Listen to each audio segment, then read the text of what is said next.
First of all, a skydiver normally doesn't think about getting killed. That's probably the last thing in your mind when you jump. But if you're going to make the jump go right, you're going to have to start with your gear. Therefore, when I pack the parachute, I do what's called a factory pack. I pack it the way it's recommended that the thing be packed, and I do it properly.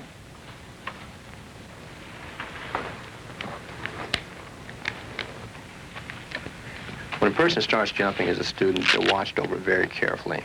The jump master will check their equipment for them. He's very concerned because the jump master feels that if that student goes in, gets killed or injured, that it's his fault. However, as we become what are called experienced jumpers, all of a sudden you find that people don't check your equipment anymore.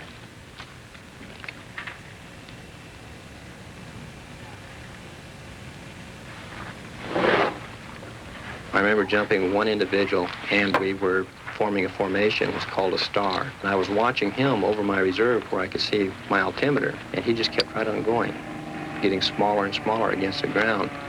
And finally I saw a white reserve blossom. Well, when we got on the ground, I asked him what it was, and he told me he lost his ripcord. When I happened to look at his gear, the ripcord housing wasn't secure. I asked him, hey, why don't you take 5 minutes and take some thread, sew the thing down so it can't happen to you again. And his reply to me was, no, I'll just put it in the pocket tighter. Well, that kind of carelessness can cost you a ride on your reserve. It can cause you a fatality. You want a pin check, Mr. Scott? Sure. That kind of a mentality of taking it for granted is probably one of the biggest causes of parachuting fatalities today. Knife? Yeah, it's right here. Okay, turn around. Okay, pins look good. Your equipment is the most important thing you have. If you don't keep your equipment up, you just don't know what you have when you go underneath the water. The greatest thing that goes wrong with scuba equipment is people not checking straps or being rotten, not checking their regulator hoses and they'll break underwater, and equipment not being attached to you properly where it catches on things and falls off. You get too sure of yourself the longer you do anything with any danger to it, and when you're too sure of yourself, you make mistakes. The habits come naturally if you learn them the right way.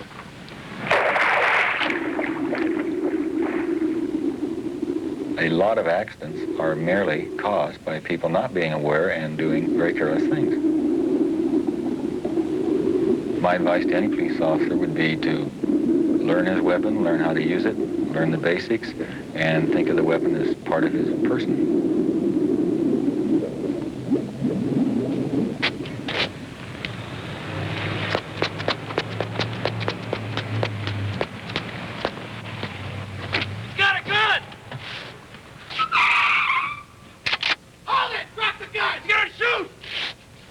Dead, asshole.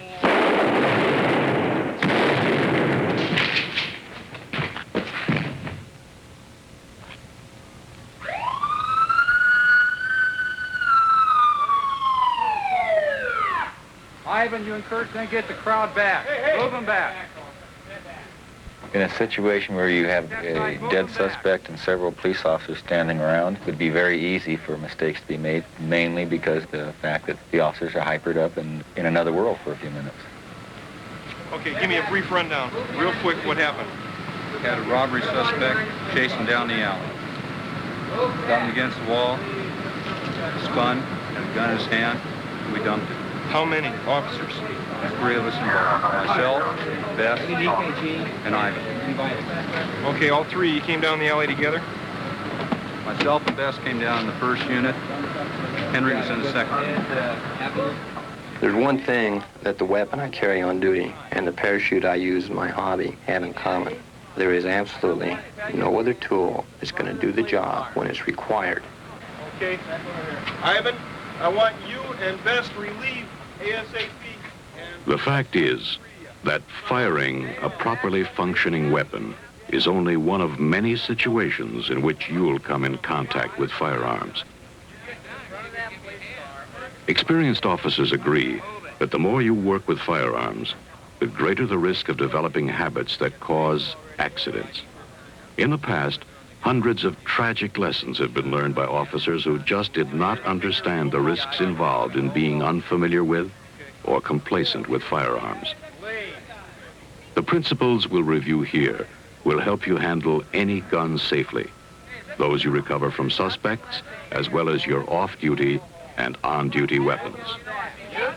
Right to the, that's the one you guys use? All the way to the front. That's the one you guys use, right there? That's in the front. All the way to the front of the police car. Your first concern, obviously, is to keep any weapon from firing accidentally. A discharge that isn't planned and carefully evaluated ahead of time is never an acceptable use of deadly force. You should regard any weapon you handle as ready to fire, even if it's unloaded or on safety. Of course, you wouldn't take one with you when you're drinking, or use it for showing off, or point a gun at anyone unless you're justified in using deadly force. Control Unit 102, man with a gun, Midway Can Company. Whatever your situation, it's important to always be aware of your weapon's location. Experience has shown that over 1/3 of accidental discharges occur when officers exit their vehicle. For example, if the hammer's cocked and something holds the trigger to the rear, a discharge could occur as you move out. You'll want to remove your seatbelt, then shield your sidearm as you exit. By placing your left foot against the inside panel, you can avoid another accidental discharge caused by the door flying back and hitting your gun hand. In most cases, it will be safest to draw your sidearm outside your vehicle while maintaining a grip on the door with your non-gun hand. Police, don't move! Because a shotgun lacks the built-in safeties of a handgun, the safest procedure is to carry it with the chamber empty and the magazine fully loaded. In exiting, take a firm grip on the shotgun, swing your legs out, then put the weapon between them. You want the gun outside your vehicle, pointing straight up and free of obstructions before you emerge. Then make sure a round is in the chamber and the safety is engaged as you move. When on foot with your sidearm drawn, keep the muzzle pointed downward at an angle away from your legs. Your elbow should be bent slightly to prevent muscle strain. Your trigger finger should be placed outside the trigger guard as the weapon remains uncocked. Should you stumble, there's less chance of being hit by an accidental discharge. When moving with a loaded shotgun, use the port arms position with the safety on. You'll want to keep your arms close to your body as you maintain a visual in the direction of the suspect.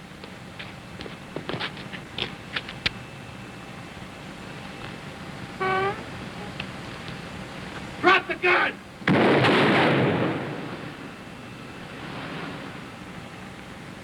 But where you're faced with handling a cocked, loaded gun that could go off accidentally, you want to safely lower the hammer and clear it before anything else.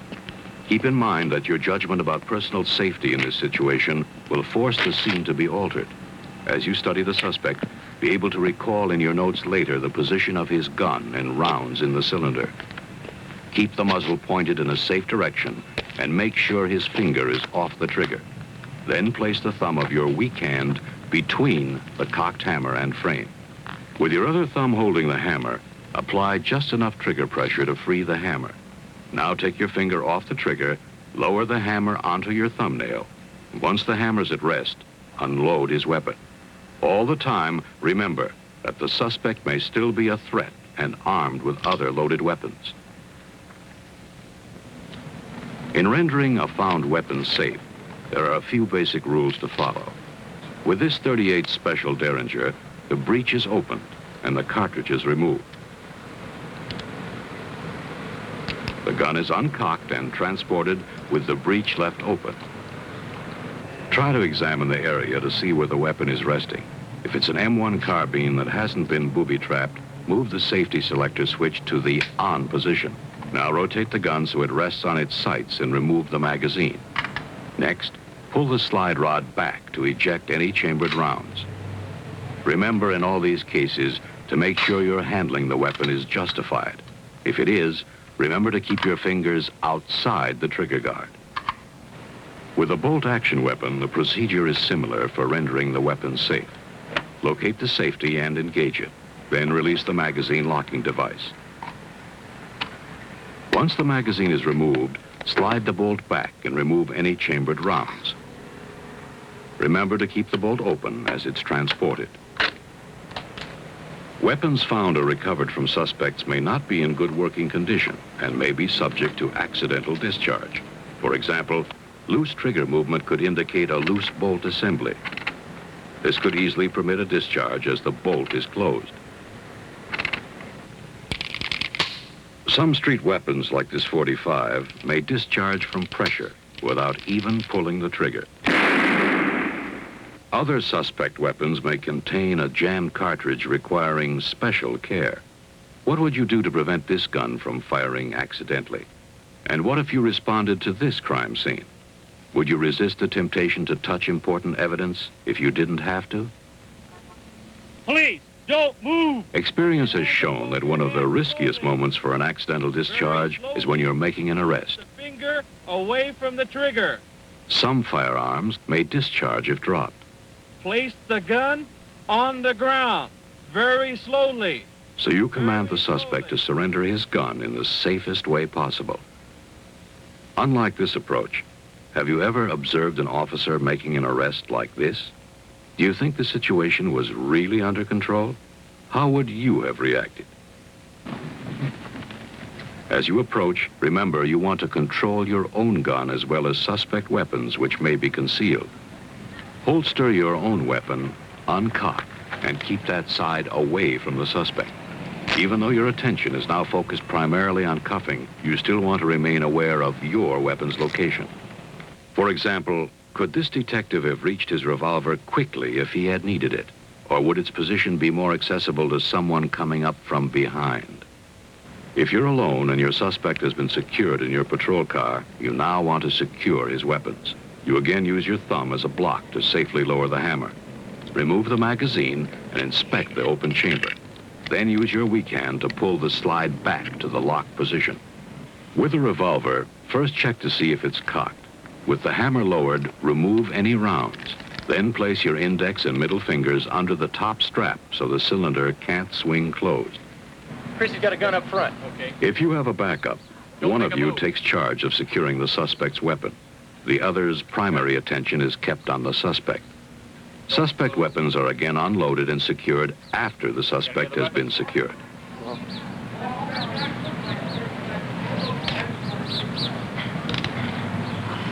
Bring it down. While your partner is making the arrest, empty the weapon and transport both weapon and ammunition separated from each other.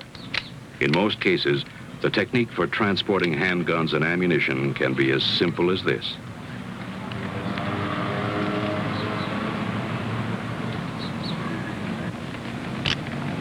With practice, you should be able to avoid an accidental discharge with almost any suspect weapon, especially at night. The key is to control the suspect's hands, then his weapons. And remember, a shotgun should always be secured with the breech left open. In all cases, never secure a suspect weapon in your waistband unless you want to risk experiencing the ultimate accidental discharge. Accidents can also occur at home. For example, during cleaning, when rounds are unconsciously loaded back into the gun and the trigger is squeezed. Hello? Oh, hi, Pete. Yeah. Hey, get away from that gun! And even if you educate your family about firearms, neighborhood children who know nothing about guns may have the urge to handle yours if they come across them. Many officers recommend you unload your weapon as soon as you come home and then make it inoperative. A trigger lock, handcuffs, or a padlock around an open top strap will make it impossible for someone to fire your revolver. Then make the gun inaccessible by locking it in a metal storage box kept up high, with your ammunition preferably in a separate place that's cool and dry. A dresser drawer or other common hiding place is the first spot a burglar or curious child will look. And if you keep your gun in a nightstand, you may be tempted to use it when you shouldn't. Like this officer, who grabbed his gun and fired when he was still half asleep. The noise he heard in the hallway turned out to be his daughter coming home from a date. Consider one of the safer hiding places, a holster tacked to the back of the headboard. Wherever you put your gun and ammunition, be consistent so proper habits become second nature. Unlike this officer who forgot to reload his weapon before he left home and died because of an empty gun. Some accidents are not unintentional discharges, but unintentional hits. You know, for example, that shooting at a moving vehicle is not likely to stop it. Bullets can and do ricochet off windows and curved metal. In some cases, you may not even be that lucky.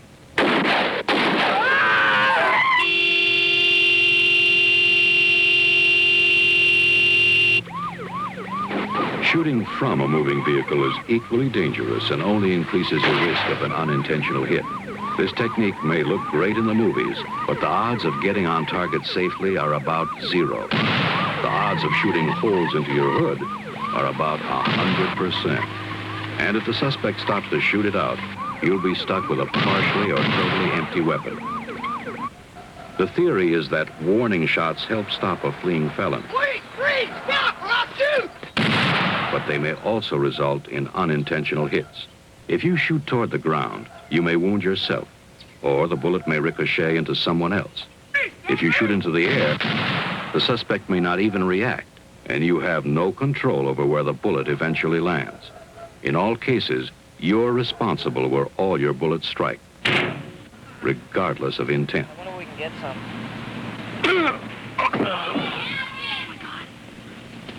There, there's 2 guys having a fight out Couple there. guys out there? Yeah, and I think one of them's got a gun. Plainclothes officers are especially vulnerable to unintentional shootings.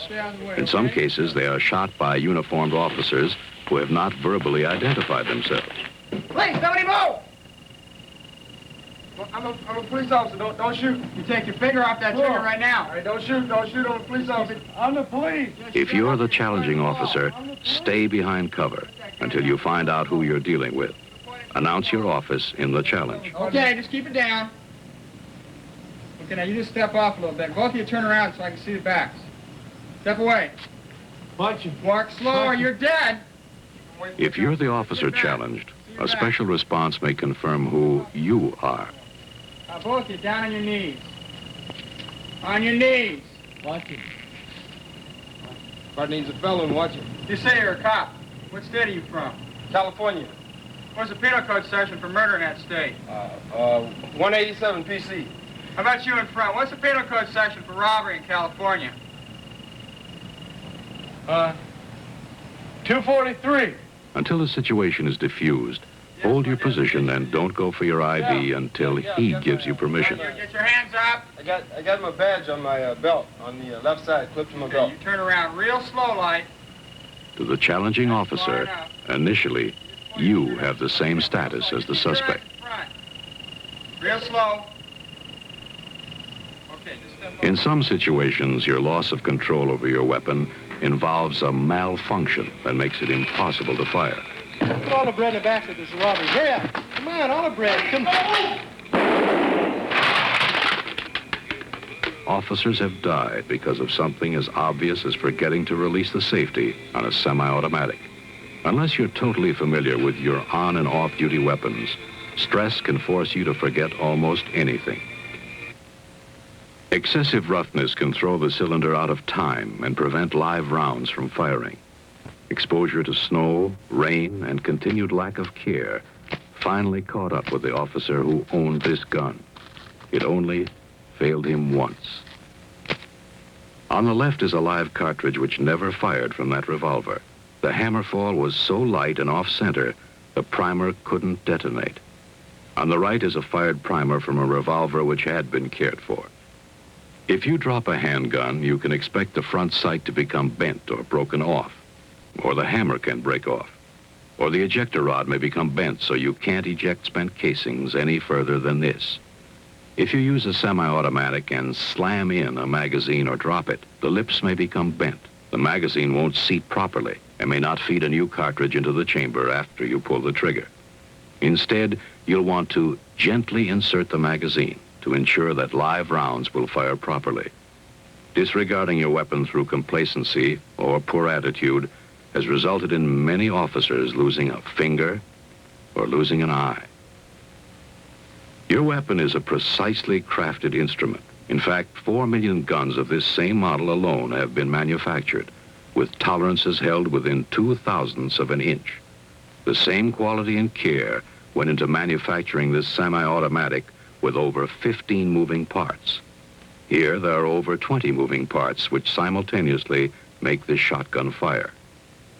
You want to maintain your weapon as close as possible to factory condition, so you avoid hot rodding it, adding accessories, customizing parts, or adjusting tension springs.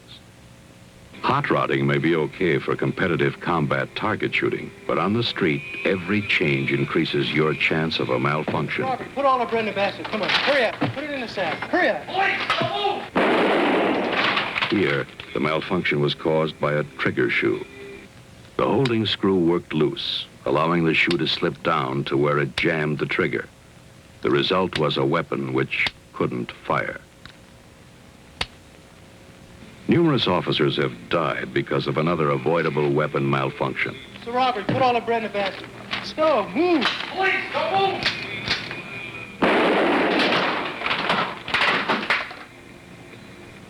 On this semi-automatic, the recoil spring had been shortened. Some officers shortened the spring to make the slide move easier, but without its full length and strength, the slide may fail to feed the cartridge up into the chamber.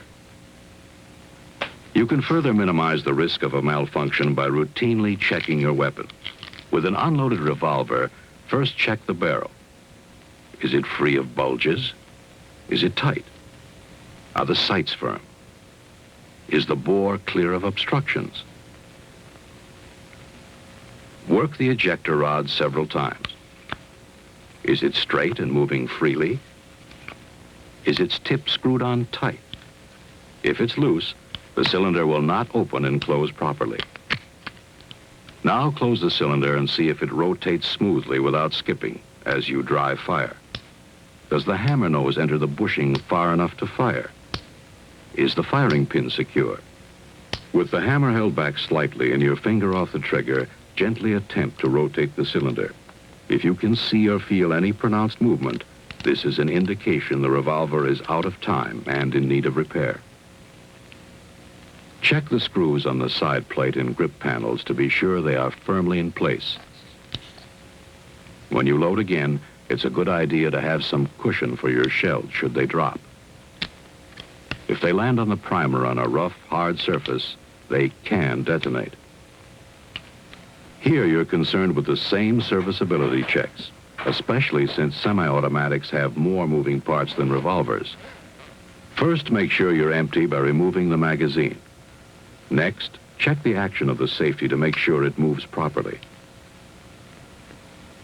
You also want to check the slide action. Pull back the slide to make sure it moves smoothly and that the stop works, and that no live rounds are in the chamber.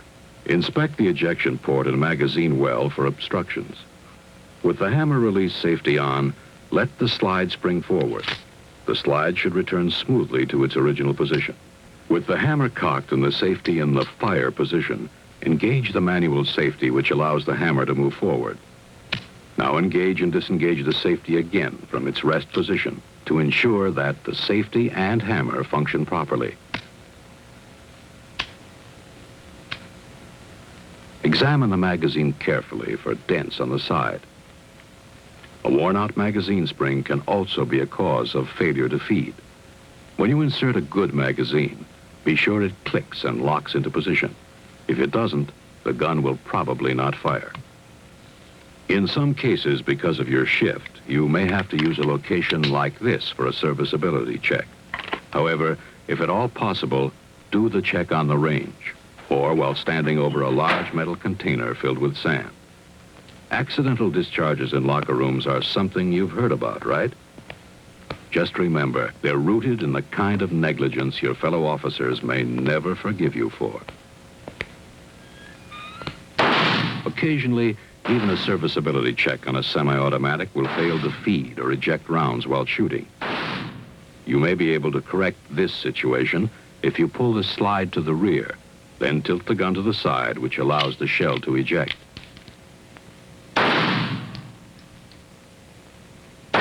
An alternative is to release the magazine, then pull back the slide and lock it. The jammed action may then correct itself.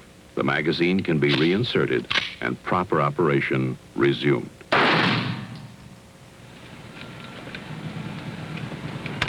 With a shotgun, a daily serviceability check is crucial because the weapon is shared with other officers, and you can't be certain how they may have used or abused it. Perform the checks with the shotgun empty. Each shell should be carefully extracted from the magazine loading port rather than from the side ejection port. This procedure will help prevent an accidental discharge.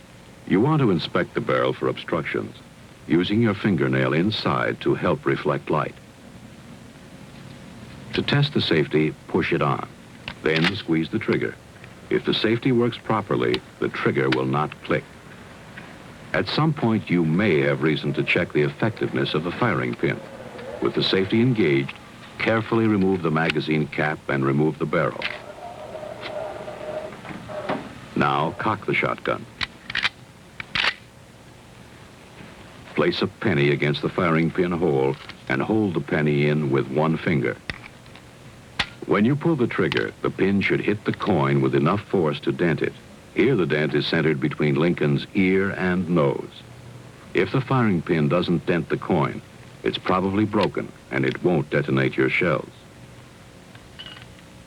Just as you need to know your gun, you need to know your ammunition too.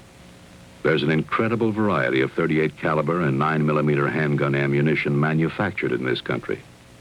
But while two cartridges may look similar and even be the same caliber, they are not necessarily interchangeable. Some officers tried to load a .357 Magnum cartridge into a .38 special revolver. It doesn't work.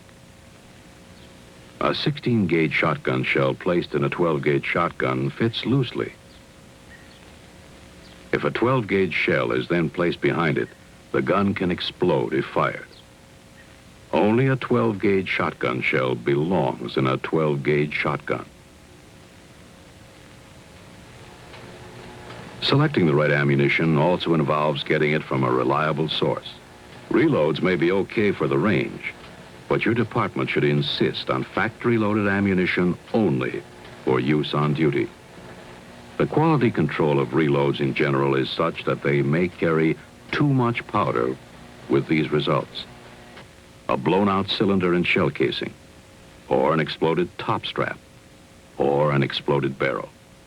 Reloads may also not carry enough powder. In this example, 4 bullets were fired in succession, and all 4 stopped inside the barrel. Of course, even factory ammunition is sometimes susceptible to manufacturing errors. Notice the improper rim area at the base of these cartridges. Neither will seat properly inside a cylinder. This one will. Here's why you want to replace your ammunition at least every 4 to 6 months. Exposure to inclement weather in belt loops or dump pouches can corrode ammunition. Over a period of time, it can become useless. This officer found himself fired at point blank. Fortunately, the offender's ammunition was so old, the bullet lodged inside the barrel. Faulty leather gear can be as dangerous to you as faulty ammunition or a faulty sidearm. Have you ever seen leather gear like this? If your holster doesn't have the right balance between holding your gun securely and letting you draw it smoothly, you may not have a gun to fire, either because it fell out without your noticing it, or because you couldn't get it out fast enough to get on target first. You can quickly test any holster. With your gun empty and the holster unsnapped, jump up and down vigorously. After 6 jumps, you should still be armed. You have some identification on you? Your duty holster should also be high riding and close to your body. Your leather gear should be worn at waist level, and your handcuff case preferably worn on the side opposite your gun. A cross-draw holster may look impressive, but there's the risk of the hammer spur hanging up in your clothing. You also expose everything through a 90-degree arc to a possible premature discharge. If you use your gun butt for an armrest, you risk stretching the leather out of shape and making your weapon less secure. If you fail to check frequently for signs of wear, something like this may happen, especially with a swivel holster. Or you may keep losing spare ammunition and not know it. Unless you clean out your holster periodically with a vacuum cleaner, lint and other debris may work their way into the action of your gun. You want to keep the bottom open and unplugged, or cut a hole in your holster if one isn't there. The important thing is to decide if handling firearms properly is worth the practice and awareness it takes. Your survival may depend on the same care you exercise around any equipment. Woodworking tools, your personal car, or equipment used in a life-threatening sport. Are you prepared right now to handle firearms safely? A lot of officers thought they were and got shot or died because good habits were never important enough until it was too late.